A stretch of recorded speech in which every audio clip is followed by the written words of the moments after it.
কোন তেল এটা? মনে হচ্ছে ডিজেল তো। না না দাদা, ডিজেলে ভাজছো? আরে দাদা, দাদা সকাল সকাল কি করছো? দাদা এই যে দাদা ব্যারাকপুর কোর্টে এসে পাগল পড়া বানাচ্ছি। কি বলছো? পাগল পাওয়াটা হয় নাকি? হ্যাঁ দাদা। এটা কি কোন কোন তেল এটা? মনে হচ্ছে ডিজেল তো। না না দাদা, ডিজেলে ভাজছো? এই যে দাদা তেল লেগে ও দাদা তেল ভাই, Emami Emami health and tasty rice brand, পুরো 100% পিওর।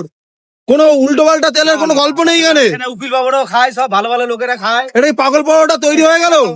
মজা পড়া দেখো বাবা ভাই, পাগল পাওয়াটা নাম দিয়েছে। খাবে সব সুস্থ হয়ে যাবে এখানে। সুস্থ হয়ে যাবে? হ্যাঁ, পাগলরা খেলে পাগলা গাড়োর থেকে আনবো লোক ধরে? আনেন, প্রমাণ করে দেখান। যদি বলছি সুস্থ না হয়েছে তো আমাকে বলবে। ও এখানে ভাই, আমাদের দেখতে দোকানে পাচ্ছ একটা পাগল কাজ করতো, পাগল কাজ ও করতো। ভালো হয়ে গেল এই পরোটা খেয়ে। পরোটা খেয়ে ভালো হয়ে গেছে চলে গেল। ভাই। পরোটার মহিমা দেখো।